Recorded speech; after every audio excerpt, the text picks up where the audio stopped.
DIASS, Disciplines and Ideas in the Applied Social Sciences. The MELC Learning Competency, identify the goals and scope of counseling. Counseling has goals and scope. Let's start with the goals. The first one is behavior. The second one is relationships. The third one is manage. The fourth one is decision making. The fifth one is development. Under scope is educational, vocational, social, personal, and moral.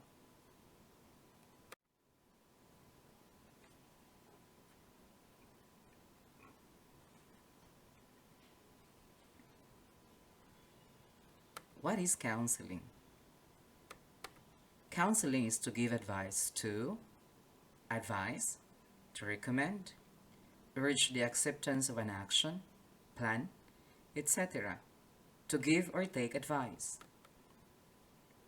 Counseling goes on at many levels. In a family setup, parents counsel their children.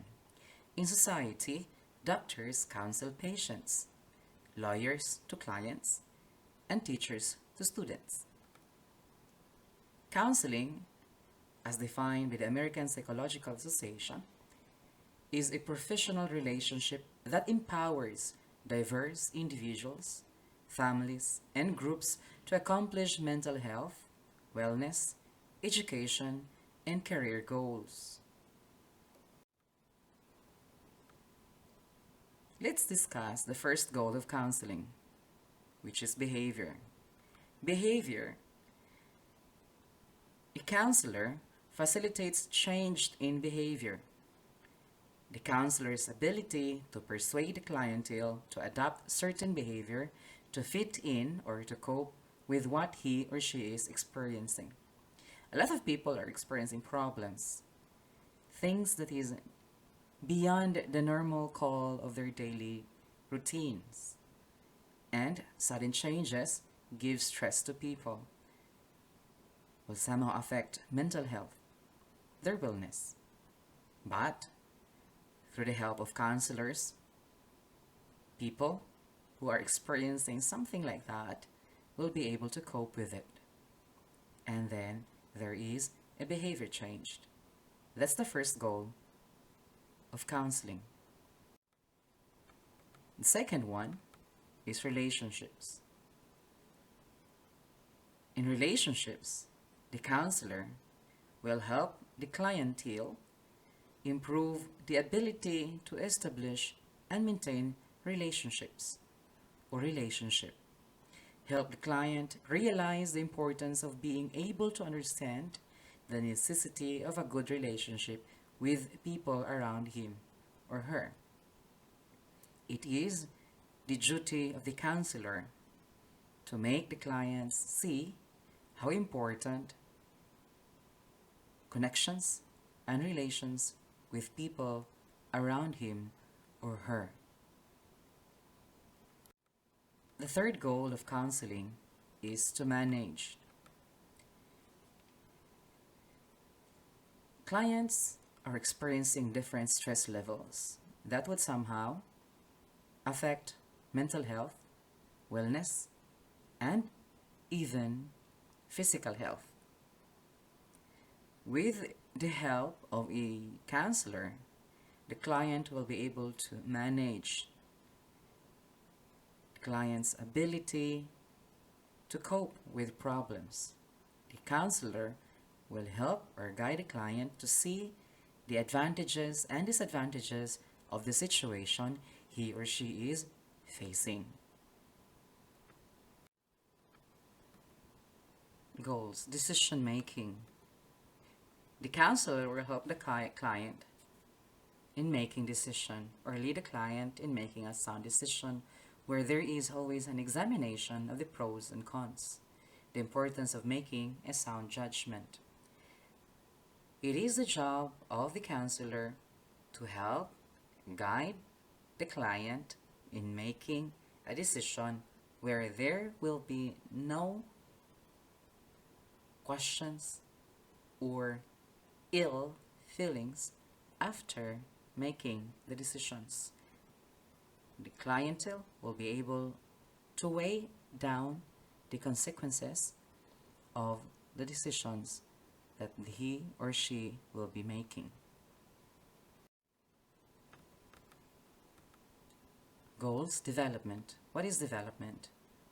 The counselor will guide and facilitate the client to see his or her potential. The ability that the client has must naturally come out to his or her senses, making the client realize that he or she is more than what he or she thinks he or she is. Sometimes, people as we are, we somehow questions our ability, and it is the job of the counselor to make us see the things that we really can do and the things that we cannot do, helping us to make advantage of the things that we can really do. And that is development. Scope educational.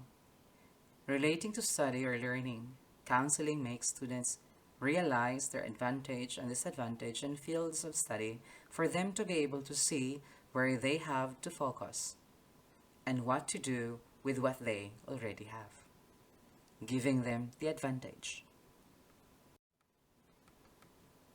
Vocational scope of counseling help clients see the potential that they have in terms of skills that they might be able to use for work or service. This must be done so that they will have the natural motivation to function on the fields they have chosen in the future. The social scope of counseling.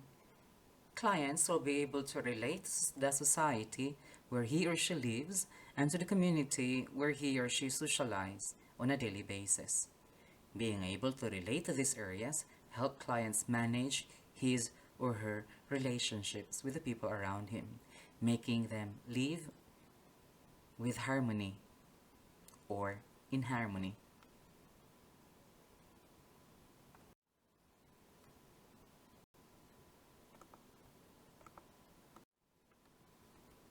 The moral scope of counseling. Client will be able to make a sound decision, be able to distinguish between what is right and what is wrong, can make a sound judgment on what is necessary at the moment or on the onset of a certain situation.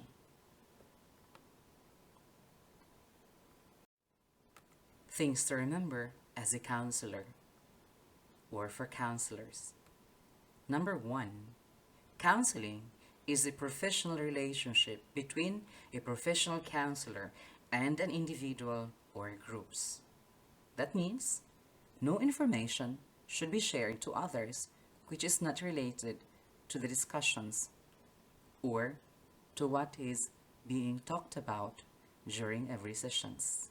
You cannot share informations, and that is very strict, and that is on a professional level.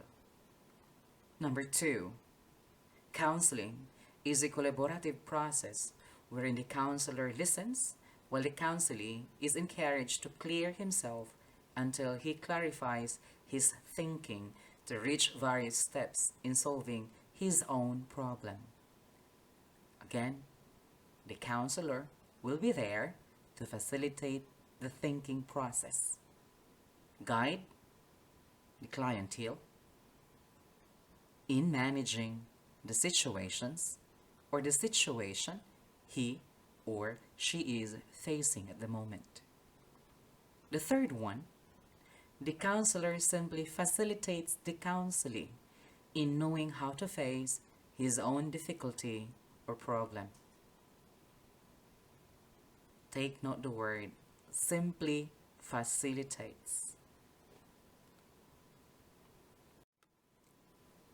Thank you for watching. I hope you learned something, and I hope you will subscribe to my channel, and God bless.